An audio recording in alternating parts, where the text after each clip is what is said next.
بسم اللہ الرحمن الرحیم۔ ناظرین السلام علیکم ورحمۃ اللہ وبرکاتہ۔ میں ہوں اسامہ جمشید عدم قدہ کے فورم سے آپ سب کو خوش آمدید کہتے ہیں۔ آج ہمارے مہمان ہیں ڈاکٹر فروخ ندیم صاحب، اور آج ڈاکٹر صاحب آپ کو ہم خوش آمدید کہتے ہیں، آپ کا شکریہ ادا کرتے ہیں اپنے عزت افزائی کی۔ اور ہمارا آج کا عنوان ہے ہمارا نوجوان، موجودہ حقائق اور نئے زاویے۔ اچھا ڈاکٹر صاحب کے تعارف میں بتاتے جائیں۔ ڈاکٹر صاحب تدریس سے وابستہ ہیں انٹرنیشنل اسلامک یونیورسٹی میں شعبہ انگریزی سے، اور ڈاکٹر صاحب نقد کے آدمی ہیں، کرٹیسزم کے ہیں۔ ڈاکٹر صاحب نے بے شمار افسانے لکھے ہیں، داستان گوئی پر ان کا کام ہے، اور یہ ان کا حالیہ ایک نقد کا کام ہے جو فکشن، کلامیہ اور ثقافتی مکانیت۔ اور ڈاکٹر صاحب سے مزید ان کے حوالے سے پوچھتے ہیں، ان کی تھوڑی سی زندگی کے حوالے سے اور ان کی پیشہ ورانہ اور جو ان کے جو تخلیقی فن پارے ہیں ان کے حوالے سے پوچھتے ہیں۔ جی ڈاکٹر صاحب آپ کو ہم خوش آمدید کہتے ہیں، آپ آئیں، آپ نے عزت بخشی، اور بسم اللہ آپ بتائیں ڈاکٹر صاحب اپنا کچھ اپنی زندگی کے حوالے سے مختصر سا بتائیں، اور اپنی جو فن کے حوالے سے آپ کی جو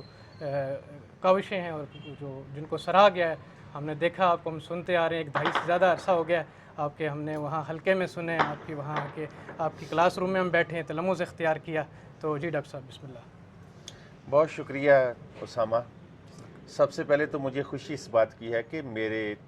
تعارف سے پہلے آپ نے جو کلمات ادا کی، اس میں آپ کی الفاظ کا انتخاب تو بہت اچھا تھا، لیکن آواز کا اتار چڑھاؤ یہ بھی جی ڈاکٹر صاحب مجھے امی نے بھی کہا، زور سے بولیں، والدہ نے بھی کہا، تاکید کی۔ کیونکہ ایک دو انٹرویوز میں نے دیکھا کہ آپ کی آواز بڑی مدھم تھی، جی جی تو میں نے کہا کہ جو مہمان ہے ان کی آواز بہتر ہے اور جو میزبان ہے اس کی آواز بس سر وہ جو ہے نا شدت جو ہے وہ اس میں میزبانی میں آج بہتر ہے، ماشاء اللہ آج بہتر ہے۔ تو تعارف میں عام انسان، لیکن یہ ہے کہ میں آپ کے علاقے کا نارووال شکرگڑھ کا تعلق، اس سے میرا تعلق ہے، اور بس یہ کیا ہے کہ یہیں انٹرنیشنل اسلامک یونیورسٹی دوسرا میرا تعارف ہماری انٹرنیشنل اسلامک یونیورسٹی ہے، یہیں بچے یہیں سمجھ لیں، یہاں ایم اے انگلش یہاں سے کیا، ایم ایس یہاں سے کیا، پی ایچ ڈی یہاں سے کی، یہیں سے پڑھا رہے ہیں۔ اور حلقہ ارباب ذوق ایک تیسرا تعارف یہ ہے کہ حلقہ ارباب ذوق میں 2000 میں تقریباً جانا شروع کیا، تو یہاں پر اکابرین سے اور اپنے جو ہم اصل شعراء تھے، ادیب تھے، ان سے ملاقات ہوئی، اور انگریزی کا طالب علم تو تھا ہی، لیکن ساتھ ساتھ یہ تھا کہ ہم یہ بڑا ایک دلچسپی تھی کہ اردو کے اہم موضوعات شاعری میں اور فکشن میں کیا ہے۔ تو چونکہ حلقے میں ہر قسم کی جو نگارشات ہماری جو تخلیقات ہیں وہ پیش ہوتی ہیں، تو جب وہاں تنقید ہوتی ہے تو تنقید مختلف حوالوں سے ہوتی ہے۔ مثلا ایک شخص کا بینٹ آف مائنڈ جو نا وہ نفسیاتی ہے، دوسرے کا ثقافتی ہے، تیسرے کا اس طرح، تو وہاں سے یہ پتہ چلا کہ کسی بھی متن کو پرکھنے کے مختلف زاویے ہوتے ہیں، تو ان زاویوں کا تنوع مجھے بڑا اچھا لگتا تھا۔ اس میں کم از کم یہ تھا کہ ایک مکالمے کی صورتحال ہوتی تھی، کسی کو یعنی نظریاتی جو جبر ہے وہ نہیں ہوتا تھا، تو مجھے یہ اچھا لگا کہ یہ تو میں کافی عرصہ دوستوں سے سیکھتا رہا ان سے، پھر میں نے افسانے وہاں لکھنے شروع کیے، پیش کرنے، تو مجھے بڑا سراہا گیا، تو مجھے پتہ چلا کہ یہ ایک ہے۔ بعد میں جب میں نے M S P H D شروع کی، ساتھ ساتھ میں حلقے میں بھی جاتا تھا، اور پھر حلقہ ارباب ذوق کے علاوہ اور بھی محفلیں تھیں ادبی، تو وہاں پر میں اپنے مضامین یا اپنی گفتگو کرتا، لوگوں نے مجھے انکریج کیا، بڑی حوصلہ افزائی کی، تو اس سے مجھے اندازہ ہوا کہ مجھے تنقید کی میں بھی کچھ لکھنا چاہیے، تو میں نے وہاں تنقیدی مضامین پیش کرنے شروع کر دیے۔ پھر آہستہ آہستہ یہ ایک توازن رکھنا مشکل تھا، لیکن کوشش کی کہ فکشن اور تنقید ساتھ ساتھ، تو آپ کیا کہیے کہ بائی چانس ایسا کہہ لیں کہ یہ کتاب پہلے آ گئی، اور فکشن کی کتاب جو ہے نا ابھی پریس میں ہے، تو انشاءاللہ جلدی وہ بھی پبلش ہو جائے گی۔ اچھا ڈاکٹر صاحب اپنے موضوع کی طرف آتے ہیں، تو موجودہ حقائق کے حوالے سے، جیسے پہلے تھوڑی دیر پہلے ہماری بات ہو رہی تھی، جو ہمارے نوجوان کے موجودہ حقائق ہیں ان میں مثلا آپ کیا کہتے ہیں، ان کو کچھ کسی بھی لحاظ سے کچھ طبقات کے اگر ان کے بتائیں کیا طبقات بن سکتے ہیں کسی بھی اعتبار سے، وہ بھی بتائیں ان کے کیا صورتحال ہے، اور ہمارے ہاں جو ایک روشن پہلو ہے اس وقت موجودہ وہ کیا ہے، اور جو منفی پہلو وہ کیا ہے، اور اس کی گنجائش کیا ہے، بہتری کی گنجائش کیا ہے۔ روشن پہلو تو یہ کہوں گا کہ پاکستان ایک پرفضا مقام ہے، یہاں کی آب و ہوا، یہاں کے موسم، یہاں کے جو ایک ثقافتی تنوع ہے، یہ بڑا خوبصورت ماحول ہے، یہ روشن پہلو ہے یہاں، یعنی اپرچونٹیز بھی ہیں، یہ بھی ایک روشن پہلو ہے۔ لیکن جو افسوسناک پہلو یہ ہے کہ ہر نوجوان جب اس کی بات کرتے ہیں، کسی نوجوان کو یہاں گلیز میں جاتے نا، کسی نوجوان سے پوچھیں، اس سے پہلے کہ اس سے پوچھیں کہ آپ کیا کرنا چاہتے ہیں، اس سے یہ پوچھیں کہ آپ نے کیا کیا ہے، یعنی آپ کا بچپن کیسا گزرا ہے۔ تو ہم ہمیشہ سرسری طور پر، یعنی سطحی طور پر ہم اپنے نوجوانوں پہ بات کرتے ہیں اور نوجوانوں کی بات کرتے ہیں، یہ دیکھے بغیر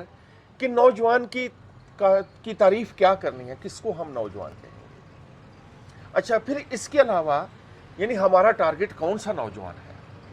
یعنی نوجوان ہمارا پور کلاس کا، یعنی پسے پسماندہ طبقے کا ہے، کیونکہ معاشرہ طبقاتی ہے، تو نوجوان ایک جیسا کیسے ہو سکتا ہے جب طبقاتی نظام ہے؟ میرے اور ایلیٹ کلاس کے فرد میں جب فرق ہے تو میرا اور اس کا بچہ برابر کیسے ہو گیا؟ تو ہم نوجوان کو ایک عام نوجوان کہہ کے، تو ہم اس کا مطلب ہے کہ ہم اپنی پالیسی میں یا ہم اپنے فلسفے میں واضح ہی نہیں ہے۔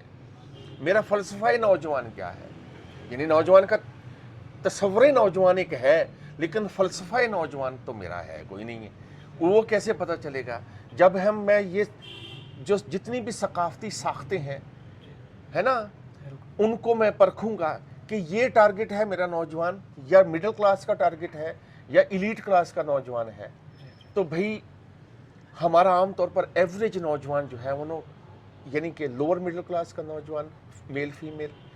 اور پھر جو نا اگلا میرا سوال یہ ہے کہ نوجوان سے ہمارا لامحالہ ہمارا مراد ہماری مرد ہی کیوں ہے؟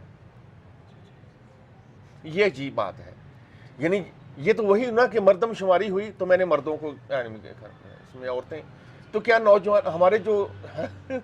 ہمارے اچھا، اس سلسلے میں جو 12-15 ہم کر رہے ہیں پوڈ کاسٹ، ایک خاتون شامل کی ہوئی ہے، لوگ آتے ہیں عورتوں کی رکھی ہے ہم نے۔ چلیں کم از کم شیروں کی حد تک تو کر دیں نا کہ نوجوان میں سارے شامل ہیں، بالکل اتنا تو کر دیں، اتنا تو تکلف کر لیں کہ یار ان کو کسی نہ کسی طریقے سے شامل رکھیں۔ بالکل، ایک نوجوان خاتون بھی تو ہے نا، نوجوان مرد، نوجوان عورت ہے، بالکل سر، تو آپ اشارہ دے دیں کہ بھئی آپ بھی شامل ہیں۔ ٹھیک، اچھا، پھر یہ آپ نے آج دے دیا نا کہ اشارہ دے دیں کہ آپ بھی شامل ہیں۔ جی، وضاحت کر دی۔ تو اس کی وجہ کیا ہے؟ میری 2 بیٹیاں، ایک بیٹا ہے۔ میں کبھی بھی نہیں سمجھتا، اور نہ ہے حقیقتاً بھی، میری بچیاں میرے بیٹے سے یعنی کہ اگر زیادہ ٹیلنٹڈ نہیں ہے تو کم بھی نہیں ہے، تو میں ان کو کیوں نہ کہوں، ان کو ایڈریس کیوں نہ، جتنے شعر میں نے علامہ اقبال کے مرد کے لیے اپنے بیٹے کے لیے پڑھتا تو میں اپنی بیٹیوں کے لیے کیوں نہ پڑھوں؟ یہ عجیب بات ہے کہ میں ان کے لیے نہ پڑھوں، اس کے لیے پڑھوں۔ اچھا، ایک اچھا اپنے وہ قضیہ ہے نا۔ دوسری بات ایک اور جو میں اہم بات کرنا چاہوں، اب جو ہمارا جو روایتی تصور ایجوکیشن کا تصور ہے، خاص طور پر بچوں کی ذہانت کے حوالے سے، میں کافی دفعہ یہ بات کر چکا ہوں، میری مؤدبانہ یہ درخواست ہے کہ یہ جو ہم کیٹیگرائز کرتے ہیں، ذہین بچے، فتین بچے، کمزن بچے، اس کو ذرا نا ڈیلیوٹ کریں، اس کو کم کریں۔ اس طرح کی کیٹیگرائزیشن آپ نے کن بنیادوں پر کی ہے کہ یہ فلاں ذہین، مثال کے طور پر آپ نے یہ جو سارا ڈیکورم، یہ جو سارا بنایا ہے، یہ سارا خوبصورتی سے، اب یہ میرا کپ آف ٹی نہیں ہے، میرا ڈومین نہیں ہے، میری اس میں میں اس میں ماہر نہیں ہوں، اس میں میری مشق نہیں ہے، میری پریکٹس نہیں ہے، تو اس کا مطلب یہ ہے کہ آپ 2-3 یعنی کہ سٹنگز کے بعد آپ اس کو بڑی ایزی کام کریں گے۔ میں کہوں گا یار بڑے ذہین ہیں۔ اچھا، کیوں؟ آپ کی اس میں مشق ہے نا۔ میں کیسے، ہمارا عام طور پر کچھ سلیبس میں نے ایسا دیکھا ہے جس میں کہتے ہیں یہ ذہین بچہ ہے۔ بھئی ایک بچہ کیمسٹری میں ذہین ہو سکتا ہے، وہ لٹریچر میں، شاعری میں، میوزک میں نہیں ہو سکتا، ہے نا۔ وہ کرکٹ میں یعنی فٹ بال میں، گیمز میں نہیں ہو سکتا۔ اس کا مطلب یہ کہ انسان کی ذہانت کے چند زاویے ہوتے ہیں جس میں ذہین ہوتا ہے، اور اس میں بھی خاص طور پہ جس میں اس کی ماحول ہو، تو اگر ماحول ایسا ہے تو وہ ذہین ہے، ورنہ نہیں ہے۔ مطلب ایک چیز مثلا میں نے جی ہارمونیم سیکھنا ہے، میرے پاس موجود ہی نہیں ہے، تو میری ذہانت کیا کرے گی؟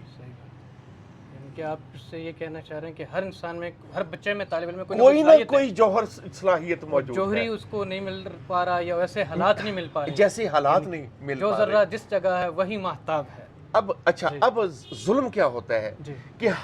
ہم نا مجبور کرتے ہیں کہ ہر بچہ ذہین ہو، لیکن میرے زاویے سے۔ پرابلم یہاں پر ہے،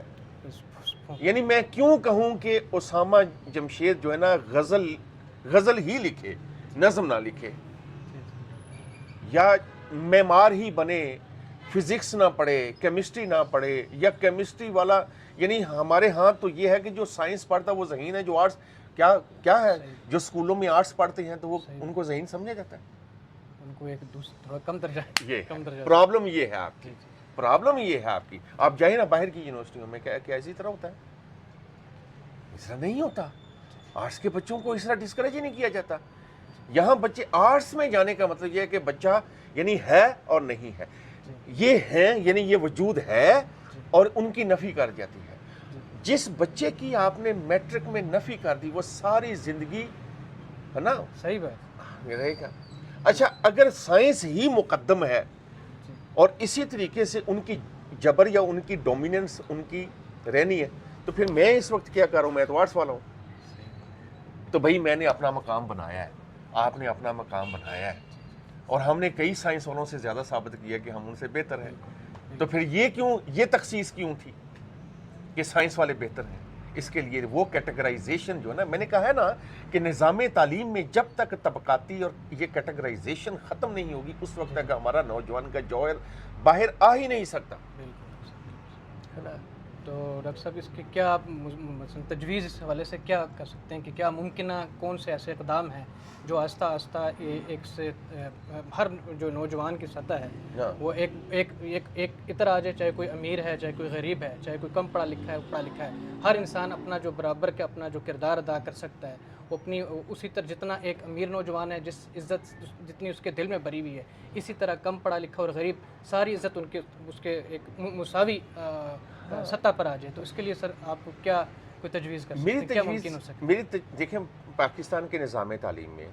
اگر اپورچونٹیز ایک مثال کے طور پر مزدور کا بچہ ہے نا، وہ بھی چارٹرڈ اکاؤنٹنٹ بن سکتا ہے، وہ ڈاکٹر بن سکتا ہے، انجینئر بن سکتا ہے، پروفیسر بن سکتا ہے، کوئی بھی پروفیشن جانتے ہیں. اس کے لیے شرط یہ ہے کہ اس کو اپورچونٹیز دیں. ایک بچے کو آپ نے اپورچونٹیز ہی نہیں دی، اس کو موقع دیا ہی نہیں ہے. دیکھیں نا میں آپ کو بتاتا ہوں، اس کو آپ یوں سمجھیں کہ افریقہ نیشنل جیوگرافک آپ دیکھ لیں چینل، اور آپ وہ لائیو آپ کو دکھا رہے ہوتے ہیں، وہاں پر سارے بچھڑے جانوروں کے یہ جو نا بھینسیں، گائے، ولڈر بیسٹ، ہرن، ان سب نے شام کے وقت وہاں جا کے پانی پینا ہوتا، سب نے جا کے پانی پیتا ہے. اب وہاں پر کچھ شیر راستے میں ہے، کچھ چیتے ہیں، کچھ یعنی ان لوگوں نے جو کمزور جانور ہیں وہ پورا ہفتہ پانی نہیں پی سکتے. اب جو پانی پینے ہی نہیں دیا تو آپ اس کو کمزور کیسے کہہ رہے ہیں؟ پانی تو پینے دو، ہے نا. ہمارے ہاں ریسورسز تک رسائی، اچھی ایجوکیشن تک رسائی ہی نہیں ہے تو اس کو کنزن کیسے کہہ رہے ہو؟ بہت پیاری بات کی، بہت پیاری. آپ رسائی دیں نا. ممکن ہے کہ ایک مزدور کا بچہ ڈاکٹر بن رہے ہیں، سی ایس ایس بچیاں کر رہی ہیں. اس کی وجہ ہے کہ انہوں نے کسی نہ کسی طریقے سے انہوں نے مینج کیا ہے، رسائی حاصل کی ہے، ان کے اندر یہ آگاہی آ گئی ہے کہ ہم نے کسی نہ کسی طریقے سے ہم نے ایکسل کرنا ہے اسٹڈیز میں اور ہم نے یہ ٹارگیٹس اپنے اچیو کرنے ہیں. تو کیا ساروں کو یہ شعور، یہ آگاہی، یا یہ بہت سارے لوگ ہیں جن کو یہ رہنمائی موجود نہیں ہے جن کے لیے، اور وہ بیچارے وہیں بیٹھے ہوتے ہیں اور پھر وہ کہتے ہیں بھائی ہمارے نصیب میں یہی لکھا تھا اور وہ یہ وہ. تو جب تک ان مقدر پرستی سے بچے اور ہماری عوام نہیں نکلے گے، نوجوان خود بھی ہم جو نا وہ ایسے بیٹھا ہوا ہے مقدر. اچھا ڈاکٹر صاحب بہت اچھا آپ نے فرمایا. اچھا کیا آپ اس میں تجویز کریں گے کوئی ایسے ادارے ہوں یا ایسی کوئی جو ہماری این جی اوز ہیں وہ ہوں جو ایسے ٹیلنٹڈ بچوں کو آگے لے کر آئیں، جو کم سے کم اپنا جس کے اندر شوق ہے آواز اٹھانے کا؟ سب سے ایک تو یہ چیز، اور دوسرا ہے کہ کیا ہر کوئی اپنا جو آواز، آج کل تو ڈاکٹر صاحب دیکھیں میڈیا کا دور ہے جہاں یہاں ٹک ٹاک اور دوسری جو لوگوں میں کام میں لگے ہوئے ہیں، اپنا جوہر کیوں ہر کوئی اپنا جو بجائے ایک صرف یہ جو روایتی انداز ہیں گانے وغیرہ اور اس طرح کی کرتب وغیرہ، اپنا جوہر اپنا کیوں نہیں نکال کے سارے اپنے دے سکتے؟ دیکھیں کم سے کم اب میڈیا نے اور یہ سوشل میڈیا نے ایک آسان کر دیا ہے کہ کم سے کم اپنا جوہر تو بتاؤ بھائی آپ کے اندر کیا ہے. یہ مثلا آپ کیا سمجھتے ہیں اس کے جو پازیٹیو سوشل میڈیا کے استعمال پہ آپ مثلا بات کریں؟ دیکھیں بہت ہی دیکھیں اگر اچھا ہے، کس کوئی جوہر دکھائے تو لوگ وہ لیتے ہیں ڈاکٹر صاحب. دیکھیں کوئی اگر آپ کوئی تھوڑا سا دکھائے کس میں بات ہو تو اس کو ادارے رابطہ کرتے ہیں، اس کے ساتھ وہ دوسرے کئی جو ہیں لوگ ان کے ساتھ چل پڑتے ہیں جس میں کوئی دیکھتے ہیں کام کرنے کی. دیکھیں ایک جوہر ہے نا جس کی میں اور آپ بات کر رہے ہیں، ہے نا، اور ایک چلن ہے.